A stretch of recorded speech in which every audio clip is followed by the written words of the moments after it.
ಶ್ರೀರಾಮನ ಅಪ್ಪಣೆಯಂತೆ ಹನುಮಂತನು ತ್ವರಿತಗತಿಯಿಂದ ನಂದಿಗ್ರಾಮದತ್ತ ಹೊರಟನು.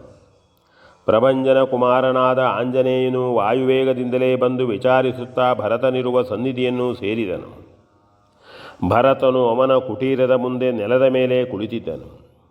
ಸುತ್ತಲೂ ಅವನ ಆಪ್ತಾನುಚರರು ಕುಳಿತಿದ್ದರು. ಬಳಿಯಲ್ಲಿಯೇ ಸುಮಂತ್ರನೂ ಶತ್ರುಘ್ನನೂ ಉಪಸ್ಥಿತರಾಗಿದ್ದರು. ಅವರೆಲ್ಲರೂ ಇಂದೇ ಶ್ರೀರಾಮನು ಬರುವ ದಿನ ಎಂದು ಏನೇನೋ ಮಾತಾಡಿಕೊಳ್ಳುತ್ತಿರುವುದು ಹನುಮಂತನಿಗೆ ಕೇಳಿಸಿತು. ನಾರುಡೆಯನ್ನು ಸುತ್ತಿಕೊಂಡು ಜಟಾಮಂಡಿತನಾಗಿ ಮೈಬಣ್ಣವೊಂದನ್ನೇ ಬಿಟ್ಟರೆ ಶ್ರೀರಾಮನನ್ನೇ ಸರ್ವ ವಿಧದಿಂದಲೂ ಹೋಲುತ್ತಿರುವ ಭರತನನ್ನು ಹನುಮಂತನು ದೂರದಿಂದಲೇ ಕಂಡು ಇವನೇ ಭರತನಿರಬೇಕು ಎಂದು ತರ್ಕಿಸಿದನು. ತಾನು ತನ್ನಣ್ಣನಂತೆ ವಲಕಲವನ್ನು ಧರಿಸಿ ಮುಖದ ಮೇಲೆಲ್ಲ ಗಡ್ಡ ಮೀಸೆಗಳು ಬೆಳೆದು ಹಬ್ಬಿಕೊಂಡಿರುವುದನ್ನು ನೋಡಿ ಇವನಿಗೆ ಅಯ್ಯೋ ಎನಿಸಿತು. ಶ್ರೀರಾಮನಂತೂ ರಥಸ್ಥನು, ವನವಾಸಕ್ಕೆ ಬೇಕಾದಂತೆ ಇರಬೇಕು.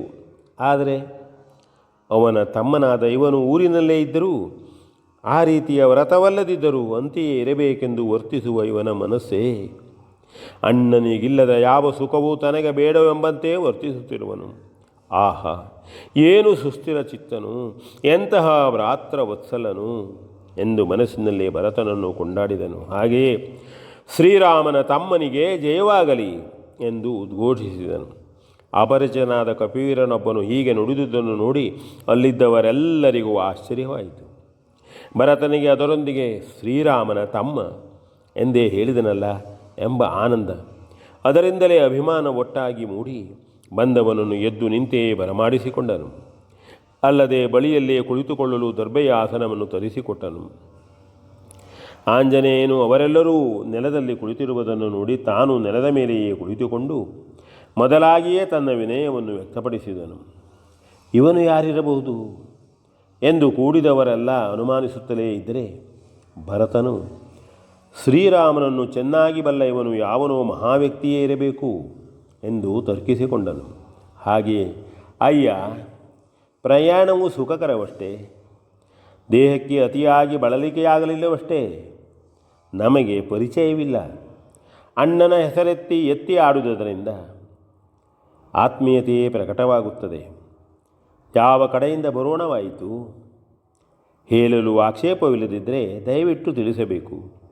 ನಮ್ಮ ಅಣ್ಣನು ಬರುವ ದಿನವಿಂದು ಅವನನ್ನೇ ಮುಂಜಾನೆಯಿಂದ ಕಾದು ಹಂಬಲಿಸುತ್ತೇವೆ. ಇವರೆಲ್ಲರೂ ಇಂದು ಶ್ರೀರಾಮನನ್ನು ನೋಡಿಯೇ ಉಣ್ಣುವುದೆಂದು ನೀರನ್ನು ಮಾತ್ರ ಕುಡಿದು ಕುಳಿತಿರುವುದು ಸಂಜೆಯಾಯಿತು. ಇನ್ನೂ ಆ ಪುಣ್ಯಪುರುಷನ ದರ್ಶನ ಯೋಗವು ಬರಲಿಲ್ಲ ಎಂದು ನುಡಿದು ನಿಟ್ಟುಸಿರನ್ನು ಬಿಟ್ಟನು. ಹನುಮಂತನಿಗೆ ಭರತನ ಮಾತು ಕೇಳಿ ಪರಮ ಸಂತೋಷವಾಯಿತು. ತಾನು ಮರಳಿ ಶ್ರೀರಾಮನನ್ನು ಹಿಂದೆ ಕಾಣಬೇಕಾದ ಸಂದರ್ಭವೇ ಇಲ್ಲವೆಂದು ನಿರ್ಧರಿಸಿಕೊಂಡು, ಓ ಮಹಾತ್ಮನಾದ ಭರತನೇ, ನಾನು ಪತಿತ ಪಾವನ ಮೂರ್ತಿಯಾದ ಶ್ರೀರಾಮನ ಭೃತ್ಯನು. ನಮ್ಮ ಹಂಪೆಯ ವೀರಭೂಮಿಯಲ್ಲಿಯೇ ಆ ದಯಾಮಯನ ಪಾದದರ್ಶನ ಯೋಗವೂ ನನಗೆ ಪ್ರಾಪ್ತಿಸಿತು. ನಾನು ಕಿಷ್ಕಿಂಧೆಯ ಅರಸನಾದ ಸುಗ್ರೀವನ ಅಳಿಯನು, ಆಂಜನೇಯನು. ತಪಸ್ಸಿಗೆ ಸಿದ್ಧಿ ಒದಗಿದಂತೆ ಶ್ರೀರಾಮನ ಪಾದಸೇವೆಯ ಭಾಗ್ಯವನ್ನು ಹೊಂದಿ ಕೃತಾರ್ಥನಾದವನು. ನಿಮಗೆ ಅನ್ಯನಲ್ಲ. ವನವಾಸದ ವ್ರತವನ್ನು ಪೂರೈಸಿ ಬಂದು ಇಂದೇ ಶ್ರೀರಾಮನು ತನ್ನ ತಮ್ಮನಾದ ಭರತನಿಗೆ ಕಾಣಿಸಿಕೊಳ್ಳಬೇಕಾಗಿದ್ದುದು ನಿಜವಷ್ಟೇ.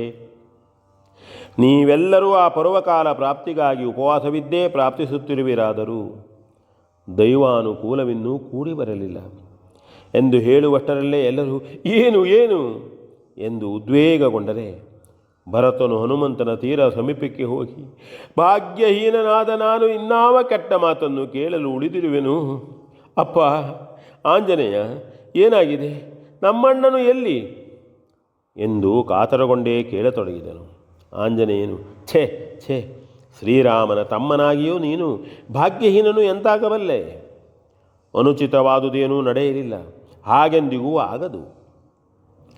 ನಾಳೆ ಮೂಡುವ ಸೂರ್ಯನು ಶ್ರೀರಾಮನ ದರ್ಶನ ಲಾಭವನ್ನು ಖಂಡಿತವಾಗಿಯೂ ಕರುಣಿಸುತ್ತಾನೆ, ಯಾವ ಸಂದೇಹವೂ ಬೇಡ. ಪರಿವಾರ ಪರಿವ್ರತನಾಗಿ ಪುಷ್ಪಕವನ್ನೇರಿ ಬರುತ್ತಿದ್ದ ಮಹಾವಿಭುವನ್ನು ಪೂಜ್ಯರಾದ ಭರದ್ವಾಜರು ಇಂದು ಅಲ್ಲೇ ಉಳಿದುಕೊಂಡು ಆತಿಥ್ಯವನ್ನು ಸ್ವೀಕರಿಸಲು ಬಲವಂತ ಮಾಡಿದುದರಿಂದ ಸ್ವಾಮಿಯು ಆ ಸಕಲರೊಂದಿಗೆ ಇಂದು ಅಲ್ಲೇ ಇದ್ದು ಸೂರ್ಯೋದಯಕ್ಕೆ ಸರಿಯಾಗಿ ಇತ್ತ ಬರುತ್ತಾನೆ. ಯಾವ ಸಂದೇಹವೂ ಬೇಡ ಎಂದು ಧೈರ್ಯವನ್ನೊರೆದನು. ಭರತನಿಗೆ ಈಗಲೇ ಎದ್ದು ಭರದ್ವಾಜರ ಆಶ್ರಮಕ್ಕೆ ಹೋಗೋಣವೆನಿಸಿತು. ಅದನ್ನೇ ಹನುಮಂತನಲ್ಲಿ ಹೇಳಿ ತಾನು ಅಲ್ಲಿಗೆ ಹೋಗಿ ಪಾದದರ್ಶನವನ್ನು ಪಡೆಯುತ್ತೇನೆ ಎಂದನು. ಹನುಮಂತನು ಶ್ರೀರಾಮನೇ ಈ ವಾರ್ತೆಯನ್ನು ತಿಳಿಸಲು ಹೇಳಿ ನಾಳೆಯವರೆಗೂ ಸೇರಿಸಿಕೊಳ್ಳುವಂತೆ ಭರತನಿಗೆ ತಿಳಿಸಬೇಕೆಂದು ಹೇಳಿರುವನಂತೆಲೂ, ಯಾವ ವಾಹನದಿಂದ ಹೋದರೂ ನಾಳೆ ಮಧ್ಯಾಹ್ನವಲ್ಲದೆ ಆ ಪುಣ್ಯಾಶ್ರಮವನ್ನು ಸೇರಲು ಸಾಧ್ಯವಾಗದೆಂತಲೂ, ನಾಳೆ ಪ್ರಾತಃ ಕಾಲ ವಿಮಾನಾರೂಢನಾಗಿಯೇ ಸ್ವಾಮಿಯು ಇತ್ತ ಬರುವನೆಂತಲೂ, ಅಷ್ಟು ಅವಸರ ಮಾಡುವುದು ಸರಿಯಲ್ಲವೆಂತಲೂ, ಇಲ್ಲೇ ಇದ್ದು ದಾನವರನ್ನು ವಾನರರನ್ನು ಜತೆಗೊಂಡು ಬರುತ್ತಿರುವ ಮಾನವೋತ್ತಮನನ್ನು ಸ್ವಾಗತಿಸಲು ಸಕಲ ಸಿದ್ಧತೆಗಳೊಂದಿಗೆ ನಿರತರಾಗಿರುವುದೇ ವಿಹಿತವೆಂತಲೂ ಭರತನನ್ನು ಬಹುವಿಧವಾಗಿ ನುಡಿದು ಸಮಾಧಾನಪಡಿಸಿದನು. ಹನುಮಂತನ ಮಾತಿಗೆ ಭರತನು ಒಡಂಬಟ್ಟು, ನಾಳೆಯಾದರೂ ನನ್ನಣ್ಣನನ್ನು ನೋಡಿ ಕೃತಾರ್ಥನಾಗಬಲ್ಲೆನು ಎಂಬ ಧೈರ್ಯವನ್ನು ತಂದುಕೊಂಡನು.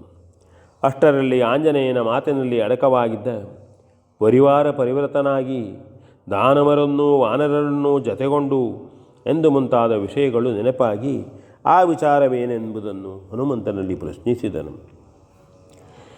ಆಂಜನೇಯನು ಭರತನು ಶ್ರೀರಾಮನ ಪಾದುಕೆಗಳನ್ನು ತೆಗೆದುಕೊಂಡು ಇತ್ತ ಬಂದಂದಿನಿಂದ ತಾನು ಕೇಳಿ ನೋಡಿ ತಿಳಿದಿದ್ದ ದಿವ್ಯ ಚಾರಿತ್ರ್ಯವನ್ನು ಅಮೂಲಾಗ್ರವಾಗಿ ವಿವರಿಸಲು, ಅಷ್ಟರಲ್ಲಿ ಕತ್ತಲಾದುದರಿಂದ ಪದ್ಧತಿಯಂತೆ ನಿತ್ಯಾನುಷ್ಠಾನಗಳನ್ನು ತೀರಿಸಿ ಭರತನೊಂದಿಗೆ ಶ್ರೀರಾಮನ ಪಾದುಕೆಯ ಬಳಿ ನಡೆಯಬೇಕಾಗಿ ಬಂದುದರಿಂದ ಎಲ್ಲರೂ ತಮ್ಮ ಆಸೆಯನ್ನು ಬಿಗಿಹಿಡಿದು ಹಾಗೆಯೇ ನಡೆದರು.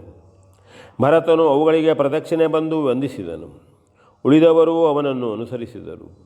ಕಂಡ ಹನುಮಂತನು ಶ್ರೀರಾಮನ ನಾಮಸ್ಮರಣೆಯನ್ನೇ ಬಹುವಾಗಿ ಮಾಡಿ ಕೊಂಡಾಡಿ ಮೈಮರೆತು ಒಂದೇ ಸಮನೆ ಕುಣಿದಾಡಿದನು. ಹಾಗೆಯೇ ಭಾವನಾಮಯವಾಗಿ ಪಾದುಕೆಗಳ ಬಳಿ ಉದ್ದಂಡವಾಗಿ ನಮಸ್ಕರಿಸಿದನು. ಎಲ್ಲರ ಹೃದಯಗಳಲ್ಲಿಯೂ ಹನುಮಂತನ ಕುರಿತು ಗೌರವಾದರಗಳು ಹೆಚ್ಚುತ್ತಿದ್ದಂತೆಯೇ ಭಕ್ತಿಯೂ ಅಂಕುರಿಸಿತು. ಕ್ಷಣಕಾಲದ ಮೇಲೆ ಆಂಜನೇಯನು ಎದ್ದು ಕುಳಿತು ಕೈ ಮುಗಿದು ಆನಂದಮಯನಾಗಿ ನಕ್ಕು ಕಂಗೊಳಿಸಿದನು.